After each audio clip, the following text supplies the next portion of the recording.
नमस्कार दोस्तों, मैं प्रहलाद बराला एग्जाम क्रांति 4.0 पर आपका हार्दिक स्वागत करता हूं, अभिनंदन करता हूं।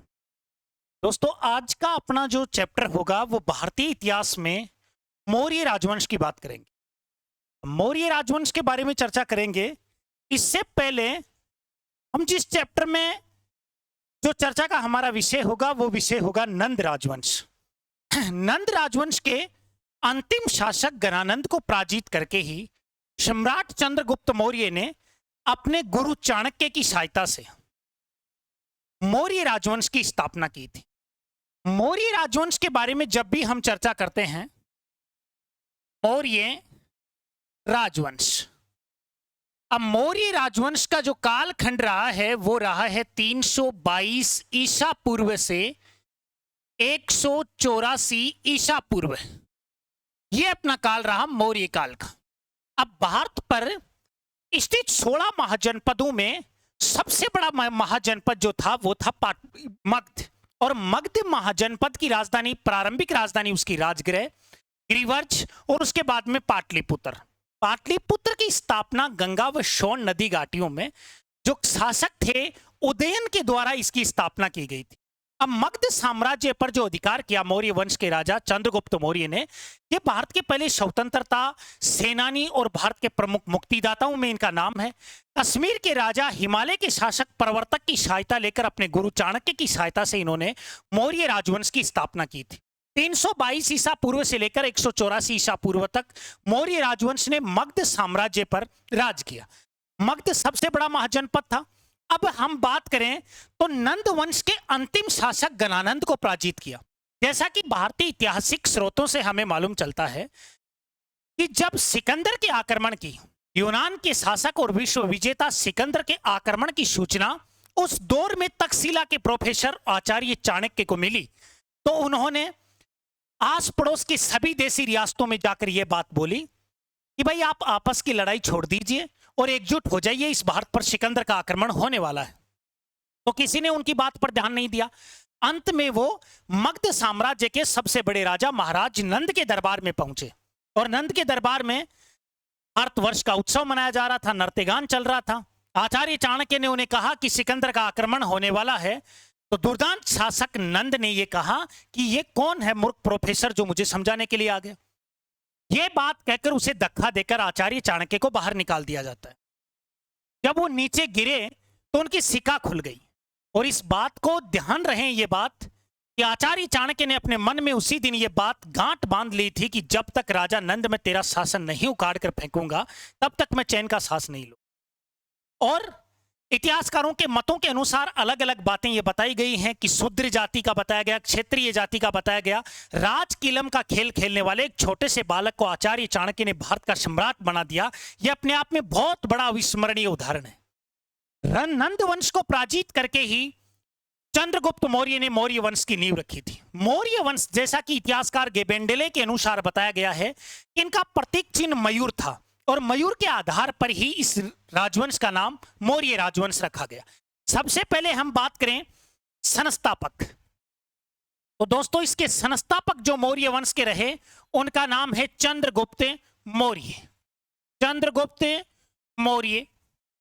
इसके अलावा हम बात करें राजधानी, मगध साम्राज्य पर इन्होंने शासन किया तो इनकी राजधानी होगी पाटलिपुत्र। किस राजा को पराजित करके किया था? नंद वंश के अंतिम शासक, नंद वंश के अंतिम शासक गणानंद को, नंद वंश के अंतिम शासक गणानंद को पराजित कर मौर्य वंश की नींव रखी गई। मौर्य वंश की नींव रखी गई। नंद वंश के अंतिम राजा गणानंद को पराजित करके मौर्य वंश की नींव रखी गई। अब इससे आगे बात करें, राजधानी पाटलिपुत्र हो गई। इनका जो प्रतीक चिन्ह है, प्रतीक चिन्ह, और प्रतीक चिन्ह है मयूर। मयूर, ये बेंडले ने बताया।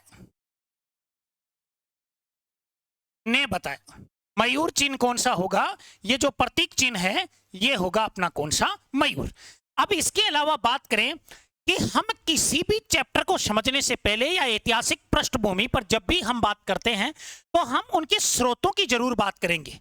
जैसे किसी भी भारतीय इतिहास को जानने के स्रोतों की बात करें तो भारतीय इतिहास को जानने के 3 प्रमुख स्रोत हैं। एक है अपने साहित्यिक स्रोत, एक है अपने अभिलेखीय या पुरालेखीय स्रोत, और एक अपने हैं विदेशी यात्रियों के विवरण और प्रमुख पुस्तकें। उसी प्रकार से मौर्य वंश की जानकारी लेने के लिए कई प्रकार के स्रोत हैं, जिनमें हम सबसे पहले इनकी जानकारी के स्रोतों में बात करें तो साहित्यिक स्रोत कौन से होंगे? साहित्यिक स्रोत। वो कौन कौन से साहित्यिक स्रोत हैं जिनसे हमें मौर्य वंश की जानकारी मिलती है? तो सबसे पहले चंद्रगुप्त मौर्य ने जिस मौर्य राजवंश की स्थापना की, उस मौर्य राजवंश में चंद्रगुप्त मौर्य के गुरु आचार्य चाणक्य थे। चाणक्य की प्रसिद्ध पुस्तक का नाम है अर्थशास्त्र। चाणक्य की प्रसिद्ध पुस्तक का नाम अर्थशास्त्र है और अर्थशास्त्र की रचना चाणक्य ने की। इसका जो मूल विषय है वो राजनीति पर आधारित है। तो पहला हमारा जो साहित्यिक स्रोतों में मिलता है वो मिलता है कोटिले का अर्थशास्त्र। पहला तो हमें मिल गया कौन सा? कोटिले का अर्थशास्त्र। दूसरा हमें मिल गया पतंजलि का महाभाष्य।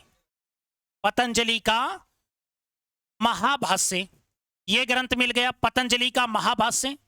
इसके अलावा विशाख दत्त का मुद्रा राक्षस, विशाख दत्त का मुद्रा राक्षस। इसके अलावा हमें मिल गया विशाख दत्त का मुद्रा राक्षस। ये साहित्यिक स्रोत हैं। कोटिले का अर्थशास्त्र, पतंजलि का महाभाष्य, इसके अलावा विशाख दत्त का मुद्रा राक्षस और क्षेमेंद्र की वृहत कथा मंजरी। क्षेमेंद्र की वृहत कथा मंजरी। और एक हो गया सोमदेव का कथा सरित सागर।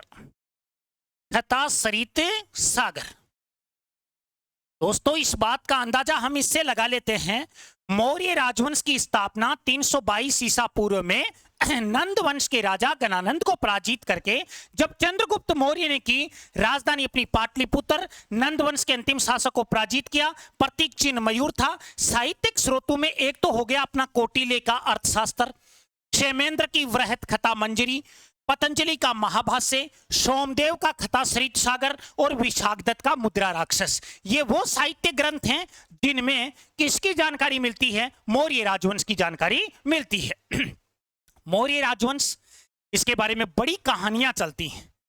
आपको वो इस बात को जानकर हैरानी होगी कि पहला राजा होगा चंद्रगुप्त मौर्य, जिसने सबसे पहली बार अंतरराष्ट्रीय विवाह किया। सिकंदर के सेनापति सेल्यूकस निकेटर, उनकी पुत्री हेलेना या कार्नेलिया से। दोस्तों थोड़ी सी मैं पूर्व की घटनाओं के ऊपर जाऊं तो आपको मालूम है कि 326 बीसी में भारत पर सिकंदर का आक्रमण हुआ था। और जब सिकंदर का आक्रमण हुआ उस समय कश्मीर के राजा थे पोरस।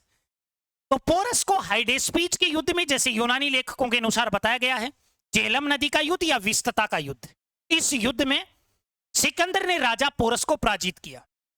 और पराजित करने का प्रमुख कारण यह था कि हमारे यहां प्रमुख भारतीयता में यह बात जरूर मिल जाती है कि कहीं ना कहीं धोखा हुआ है।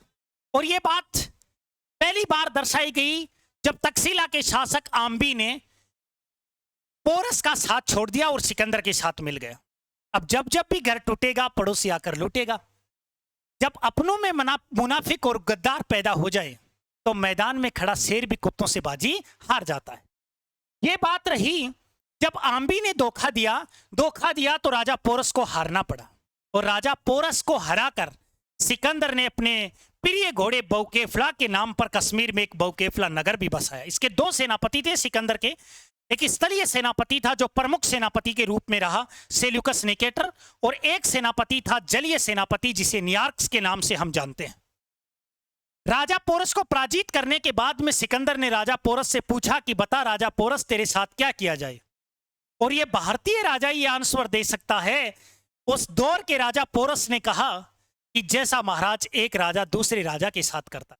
अपने जीते हुए प्रदेश वापस लौटाकर राजा पोरस को वापस चला गया। 323 बीसी में बेबीलोन में मृत्यु हो गई सिकंदर की, और सिकंदर की मृत्यु के बाद में सेल्यूकस निकेटर राजा बना था यूनान का।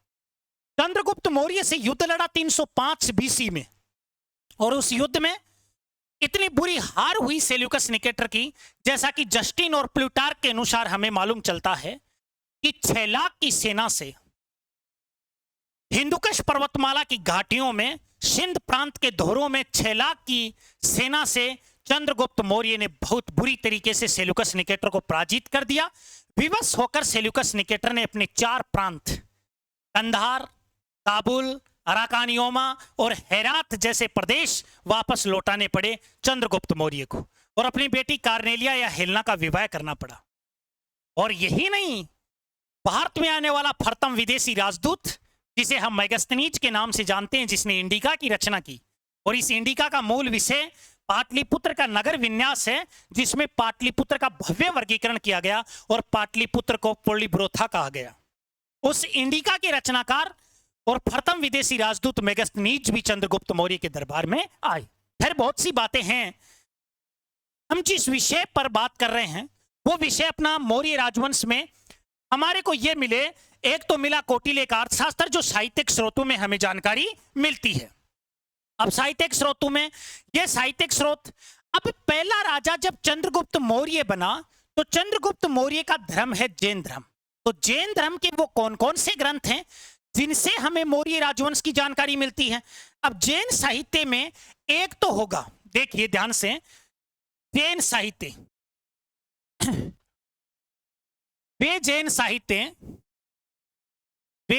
साहित्य जिनसे मौर्य राजवंश की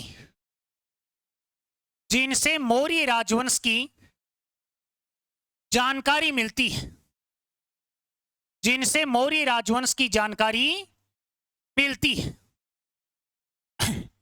नंबर 1 है हेमचंद्र का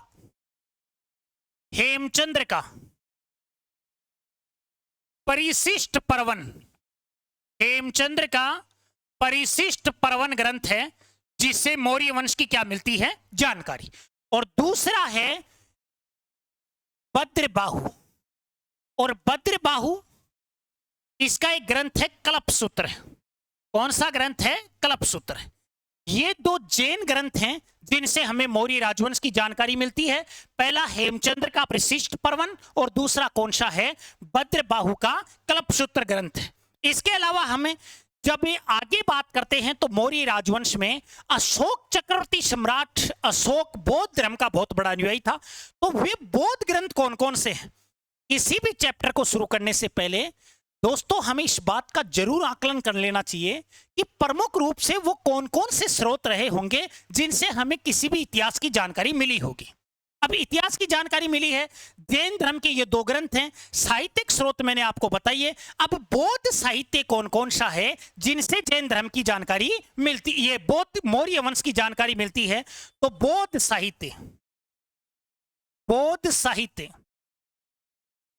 साहित्य में पहला होगा टीका, जैसे दीपवंश व महावंश, दीपवंश और महावंश, इनसे ये बौद्ध टीकाएं हैं जिनसे भी हमें किसकी जानकारी मिलती है?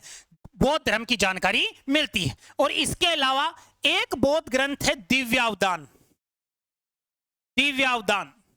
ये बौद्ध ग्रंथ है दिव्यावदान, जिससे भी हमें किसकी जानकारी मिलती है? मौर्य राजवंश की जानकारी मिलती है दिव्यावदान से।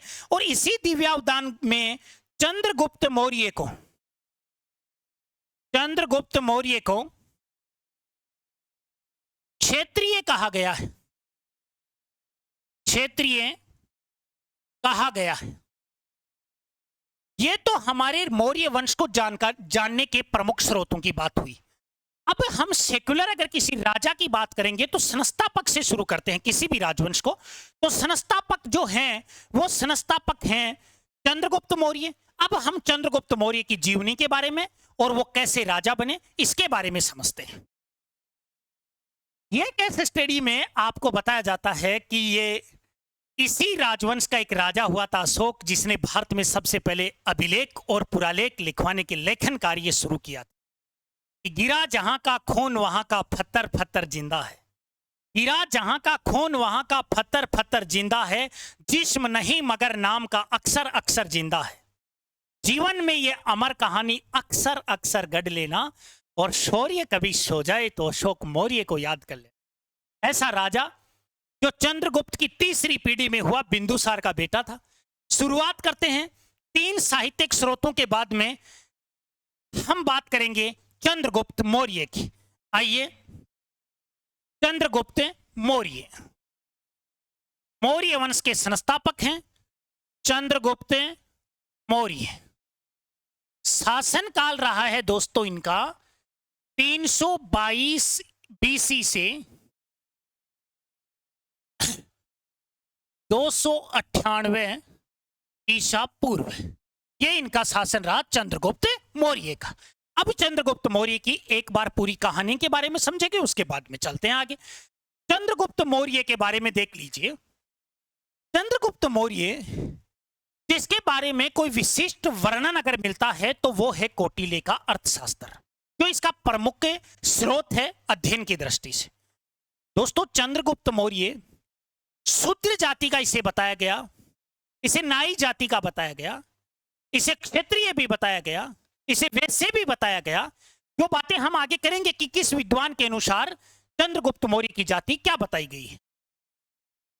चंद्रगुप्त मौर्य 322 ईसा पूर्व में राजा बने थे मगध के, नंद वंश के अंतिम शासक गणानंद को पराजित करके। अब नंद वंश के अंतिम शासक गणानंद को जब इन्होंने पराजित किया, नंद वंश के अंतिम शासक गणानंद को जब इन्होंने पराजित किया, तो इनके साथ कौन सा राजा था जो इनकी सहायता कर रहा था, और वो सारी बातें हम करते हैं। देखो, चंद्रगुप्त मौर्य में सबसे पहले गुरु, इनके गुरु थे चाणक्य। चाणक्य विष्णुगुप्त, जो बचपन का नाम था विष्णुगुप्त, या हम कह देते हैं कौटिल्य। ये थे इनके गुरु। चंद्रगुप्त मौर्य के गुरु थे चाणक्य, विष्णुगुप्त या कौटिल्य। अब इनके उपनामों की बात करें, उपनाम, चंद्रगुप्त मौर्य के उपनाम, उपनामों में पहला नाम है सेंड्रोकोटस। सेंड्रोकोटस। अब इस नाम से यह मालूम चल रहा है ये कोई भारतीय नाम तो नहीं होगा, तो यूनानी ग्रंथों में मेगस्थनीज और जस्टिन ने, जस्टिन कौन है पहले तो यह समझ लीजिए। मेगस्थनीज भारत आने वाला पहला राजदूत है, और चंद्रगुप्त मौर्य का विवाह है एक तो नंद राजवंश की राजकुमारी दुर्धरा के साथ हुआ था, जिससे उत्पन्न पुत्र को हम बिंदुसार के नाम से जानते हैं इतिहास में, और दूसरा विवाह है इसका यूनान की राजकुमारी हेलेना या कार्नेलिया के साथ हुआ, जिससे उत्पन्न पुत्र का नाम जस्टिन था। जस्टिन ननियाल में रहता था यूनान में। तो यूनानी स्रोतों के अनुसार उपनामों में पहले इसे सेंड्रोकोटस के नाम से पुकारा गया, और यह बात कहते हैं मेगस्थनीज व जस्टिन, मेगस्थनीज व जस्टिन, ये कहते हैं किस नाम से? सेंड्रोकोटस के नाम से। दूसरा नाम है एंड्रोकोटस, दूसरा नाम है एंड्रोकोटस, और एंड्रोकोटस नाम दिया है प्लूटार्क ने। एंड्रोकोटस नाम किसने दिया है? प्लूटार्क ने इन्हें क्या कहा है? एंड्रोकोटस कहा है। आगे चंद्रगुप्त नाम दिया विलियम जोन्स ने, चंद्रगुप्त ये दिया विलियम जोन्स ने, विलियम जोन्स ने दिया। अनेक नाम और भी बोले गए चंद्रगुप्त के विषय में, जैसे भारत का मुक्तिदाता, भारत का मुक्तिदाता। इसके अलावा नाम बोला गया भारतीय स्वतंत्रता संग्राम के, भारतीय स्वतंत्रता संग्राम के प्रथम नायक, भारतीय स्वतंत्रता संग्राम के प्रथम नायक के नाम से भी जाना जाता है किसको? चंद्रगुप्त मौर्य को। इसके अलावा ऐतिहासिक सम्राट, ऐतिहासिक सम्राट। ये हुए उपनाम किसके? चंद्रगुप्त मौर्य के। गुरु का नाम चाणक्य है। सेंड्रोकोटस मेगस्थनीज व जस्टिन के अनुसार एंड्रोकोटस प्लूटार्क ने दिया। चंद्रगुप्त विलियम जोन्स ने पहली बार कहा। भारत का मुक्तिदाता, भारतीय स्वतंत्रता संग्राम के प्रथम नायक, और एक हो गया ऐतिहासिक सम्राट। जबकि इन्हें वर्षल बताया गया है मुद्रा राक्षस में। मुद्रा राक्षस में इसे क्या बताया गया? वर्षल, मुद्रा राक्षस। और मुद्रा राक्षस ग्रंथ किसने लिखा? यह आपको पता है, यह लिखी गई है दोस्तों विशाख दत्त के द्वारा। विशाख दत्त के ग्रंथ है मुद्रा राक्षस, यह विशाख दत्त के द्वारा लिखा हुआ है। ये जो उपनाम है चंद्रगुप्त मौर्य के, इसके बाद में हम बात करते हैं चंद्रगुप्त मौर्य के अगले विषय में। हमने सबसे पहले स्रोतों की बात की, स्रोतों के बाद में मौर्य राजवंश के संस्थापक चंद्रगुप्त मौर्य के बारे में विषय में चर्चा की। अब चंद्रगुप्त मौर्य जब शासक बनते हैं 322 में, तो थोड़ी सी घटना आपको बताना चाहता हूं कि 322 में जब ये राजा बने, तो साहब सिकंदर के साथ भारत में जब 326 बीसी में हाइडेस्पीज का युद्ध लड़ा गया था, तो उसका सेनापति सेल्यूकस निकेटर उनके साथ था। हालांकि डर इतना भी था भारत को जीतने में कि सेल्यूकस निकेटर की सेना ने झेलम नदी को पार करने से मना कर दिया था। अब वो तो राजा पोरस था, खैर हार गया सिकंदर से। अब एक अच्छे गुरु के हाथों से गढ़ा हुआ मगध का राजा चंद्रगुप्त मौर्य था, और जिसका गुरु बलवान होता है उसका चेला पहलवान होता है। अच्छे गुरु से ली हुई शिक्षा आपको जल्दी से हारने नहीं देगी। वो राजा ही ऐसा था जो पंडित कौटिल्य चाणक्य के द्वारा गढ़कर बनाया हुआ राजा था। दोस्तों 305 ईसा पूर्व में सेल्यूकस निकेटर जो सिकंदर का सेनापति था और चंद्रगुप्त मौर्य के बीच में युद्ध लड़ा गया। सेल्यूकस निकेटर ने सोचा था कि मेरे राजा सिकंदर ने भी तो कश्मीर को विजित कर लिया था, मैं भी भारत को विजित कर लूंगा। अब 305 ईसा पूर्व में जो युद्ध लड़ा गया, उस युद्ध की कहानी कितनी इतिहास में उसका महत्व है। आप क्या बात करते हो कि जिस युद्ध 305 ईसा पूर्व में जो युद्ध लड़ा गया, इस युद्ध में सेल्यूकस निकेटर को पराजित ही नहीं किया चंद्रगुप्त मौर्य ने, जबकि 4 प्रांत उससे छीन लिए। इसके अलावा उसकी पुत्री कार्नेलिया या हेलेना से विवाह कर लिया। एक बहुत बड़ा विद्वान यूनानी साहित्य का मेगास्थनीज अपने दरबार में बुला लिया। बदले में सेल्यूकस निकेटर को दिए क्या? 500 हाथी उपहार में दिए, क्योंकि ससुर बन गया तो 500 हाथी तो उपहार में देने ही थे। इतने तो दहेज भी आ गया, 4 प्रांत आ गए, पहला अंतरराष्ट्रीय विवाह हो गया। ओलिंदी के रूप में, ग्राम सेवक में क्यों सुनाया था? ओलिंदी किसे कहते हैं? जो अपने परिवार में बहन बेटी का विवाह होता है तो उसके साथ जो छोटा भाई या बहन भेजी जाती है ससुराल में पहले दिन, तो उसे ओलिंदी के नाम से जानते हैं। ओलिंदी के रूप में मेगास्थनीज भी आ गया।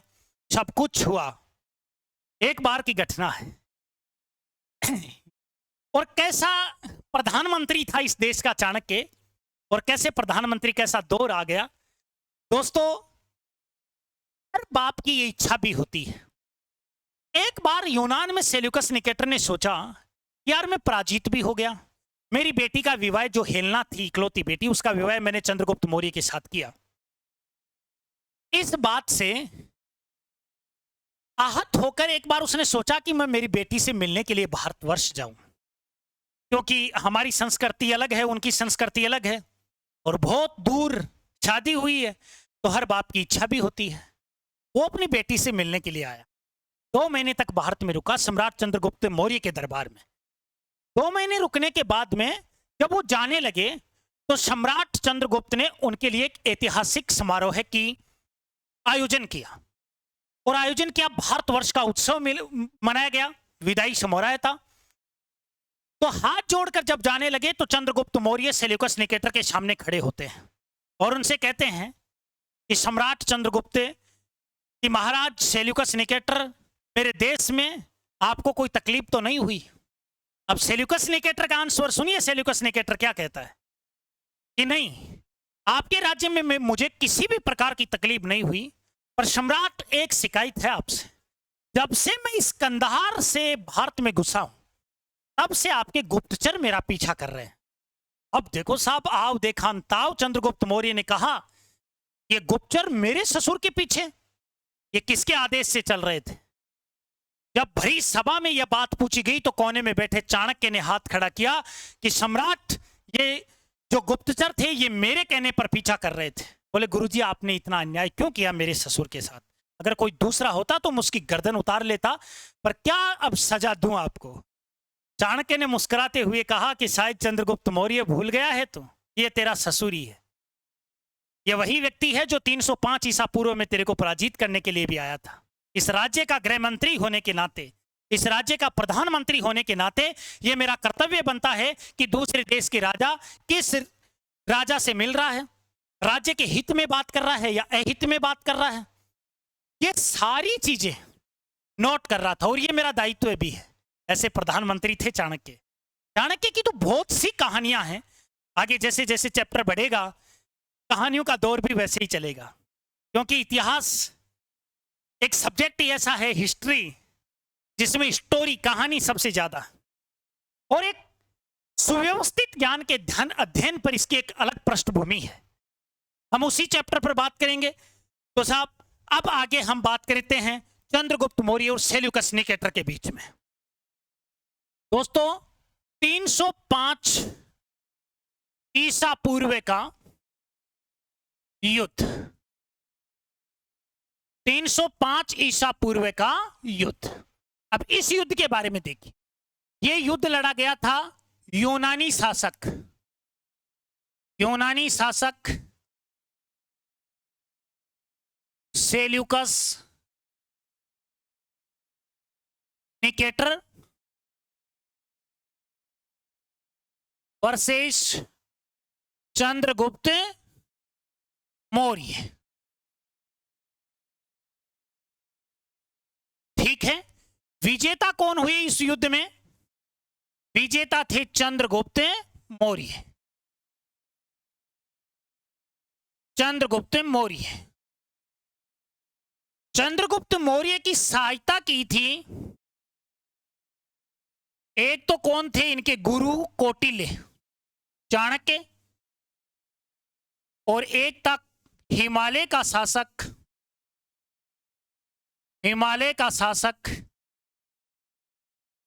प्रवर्तक। हिमालय के शासक कौन थे? प्रवर्तक। इनकी सहायता से 6 लाख की इनकी सेना थी, बड़ी अक्षौणी बड़ी सेना थी चंद्रगुप्त मौर्य के पास। युद्ध में जीतने के बाद हुई संधि, अलायंस हुआ, संधि शर्तें। अब कौन कौन सी संधि शर्तें हुई? पहला, सेल्यूकस निकेटर ने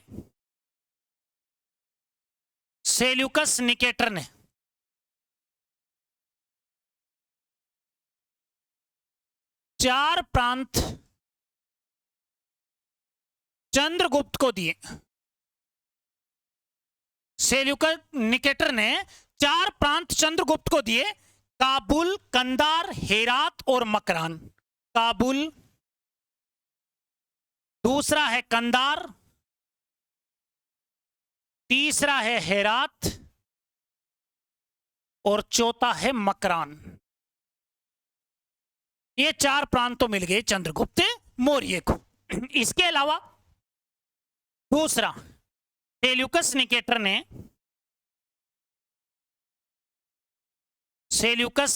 ने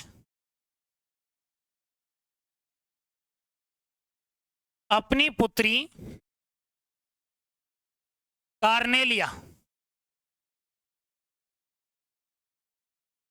या हेलेना का विवाह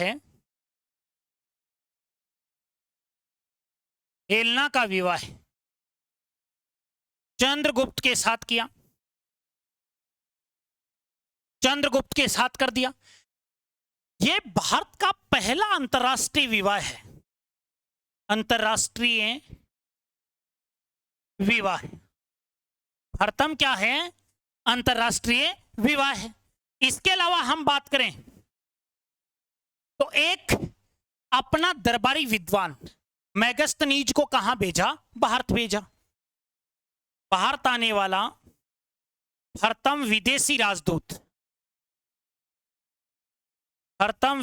राजदूत मेगस्तनीज।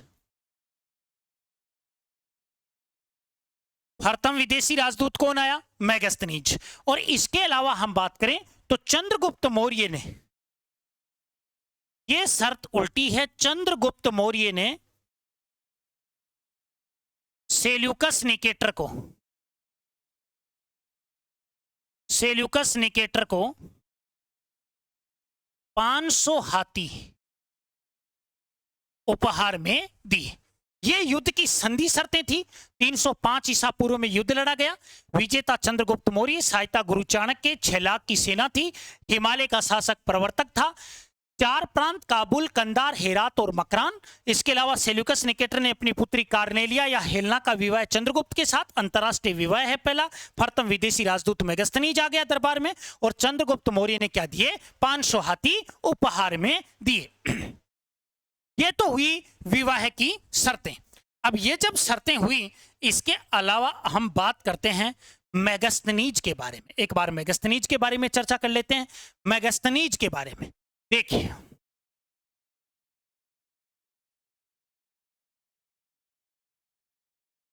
मेगास्थनीज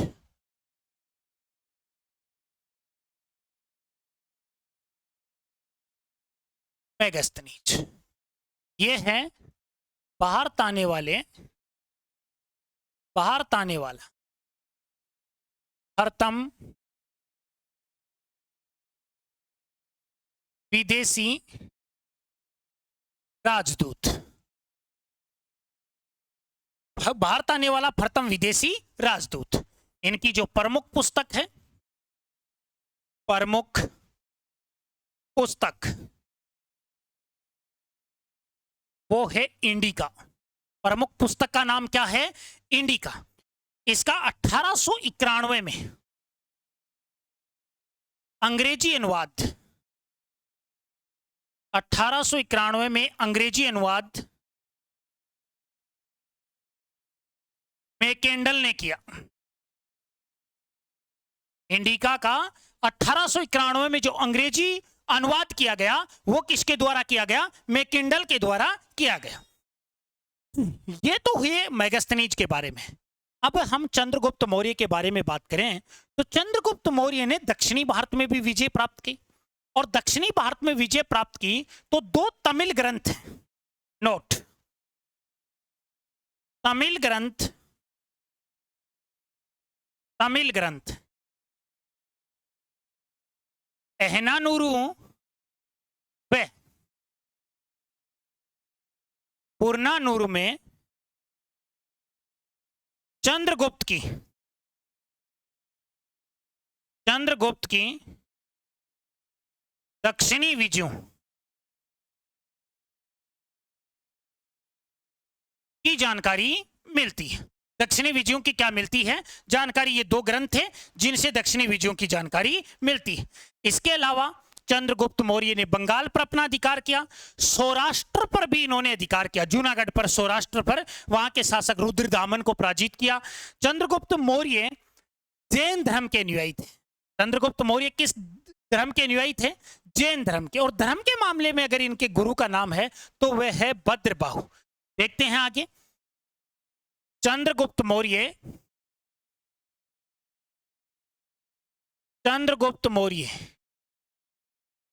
जैन धर्म के अनुयायी थे और इनके जैनी जो गुरु थे, जैनी गुरु, उनका नाम है भद्रबाहु। इनके जैनी गुरु का नाम है भद्रबाहु। जैन धर्म के अनुयायी थे, उपासक थे। जैन धर्म इन्होंने स्वीकार किया और भद्रबाहु की छत्र छाया में। आगे हम बात करें तो यह बात है कि जैन धर्म, दोस्तों, जब 300 ईसा पूर्व में जैन धर्म की बात करें तो जैन धर्म एक बार मगध में काल पड़ गया था। और ये मगध में काल पड़ा तो जैन धर्म 2 भागों में बटा। अकाल का कारण क्या रहा कि जैन धर्म के 2 भाग हैं। एक तो है भद्रबाहु का और एक है श्वेत प्रभु का। अब जैन धर्म में एक तो है दिगंबर और एक है श्वेतांबर। दिगंबर जो शाखा है, दिगंबर, ये शुरू की थी भद्रबाहु ने। और एक है श्वेतांबर, और श्वेतांबर है स्थूलभद्र की। ये स्थूलभद्र अपने शिष्यों के सहित, भद्रबाहु अपने शिष्योों सहित कर्नाटक चला गया था। ये अकाल पड़ा तब, फिर वापस आए तो जैन धर्म में अनबन हुई, दो भागों में बट गया। तो जो भद्रबाहु इसकी शाखा दिगंबर है, ये नग्न अवस्था में रहते हैं, और श्वेतांबर वो श्वेत वस्त्र धारण करते हैं। तो दिगंबर शाखा में थे, भद्रबाहु से शिक्षा ली और ये जैन धर्म के अनुयायी बने। अब जैन धर्म में मृत्यु की जो विधि है वो कोई आसान नहीं है। एक विधि है सल्लेखना, सल्लेखना या फिर कह दीजिए संथारा फरता। संथारा फरता मतलब भूखे प्यासे रहकर प्राणों का त्याग कर देना। और 298 ऐसे महान ऐतिहासिक सम्राट को मारने वाला तो कौन था? 298 ईसा पूर्व में अंतिम समय में चंद्रगुप्त मौर्य, श्रवणबेलगोला कर्नाटक स्थान है, श्रवणबेलगोला, श्रवणबेलगोला कर्नाटक में सल्लेखना विधि के तहत अपने प्राण त्यागे। आज भी गौतमेश्वर की मूर्ति बनी हुई है। श्रवणबेलगोला प्रमुख धाम है जैन धर्म का, जहां किनकी मृत्यु हुई? चंद्रगुप्त मौर्य की। ऐतिहासिक सम्राट थे चंद्रगुप्त मौर्य। अब चंद्रगुप्त मौर्य की जाति के बारे में चर्चा करते हैं कि कौन कौन से विद्वान ने, इन्होंने चंद्रावती नाम का एक मंदिर भी बनवाया था चंद्रगुप्त मौर्य ने। अब कौन कौन से विद्वान ने किस किस जाति से संबंधित बताया है चंद्रगुप्त मौर्य को? तो पहली बात करते हैं पारसी। चंद्रगुप्त मौर्य में सबसे पहले पारसी बताने वाले कौन है? इतिहासकार, इतिहासकार स्पूनर ने चंद्रगुप्त को बताया है पारसी। पारसी धर्म से बताया है इतिहासकार स्पूनर ने चंद्रगुप्त को। ब्राह्मण ग्रंथों के अनुसार, ब्राह्मण ग्रंथों के अनुसार, ब्राह्मण ग्रंथों के अनुसार ये हैं शूद्र जाति के। ब्राह्मण ग्रंथों के अनुसार इन्हें क्या बताया गया है? शूद्र। मुद्रा राक्षस में बताया गया है वृषल, मुद्रा राक्षस, मुद्रा राक्षस में इन्हें क्या बताया है? वर्षल। दिव्यावदान में बताया गया है क्षत्रिय, दिव्यावदान इसमें बताया गया है क्षत्रिय। अलग अलग जातियों से अलग अलग तरीके से पुकारा गया है। इसके अलावा जैन व बौद्ध साहित्य में भी, जैन व बौद्ध साहित्य में भी, जैन व बौद्ध साहित्य में भी चंद्रगुप्त मौर्य को क्या बताया गया है? क्षत्रिय बताया गया है। ये अपने चंद्रगुप्त मौर्य, पहला अंतरराष्ट्रीय विवाह है मेगास्थनीज।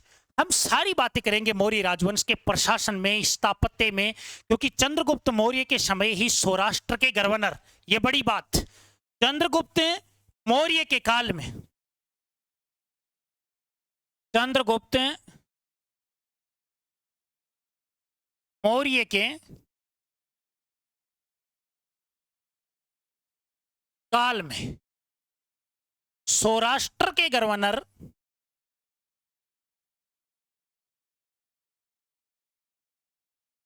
उससे मित्र वैश्य ने,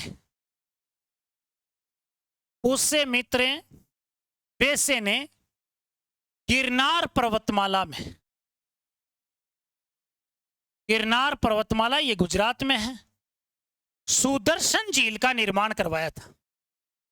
सुदर्शन झील, सुदर्शन झील का निर्माण करवाया था। जैसा कि रुद्रदामन का जूनागढ़ अभिलेख मिलता है, सुदर्शन झील का निर्माण करवाया। अभी इसका आगे जाकर पुनर्निर्माण और पुनरुद्धार तो गुप्त वंश के राजा स्कंदगुप्त के समय प्रणदत्त और उनके पुत्र चक्रपालित के द्वारा करवाया जाएगा। यह चंद्रगुप्त मौर्य की प्रमुख कहानियां।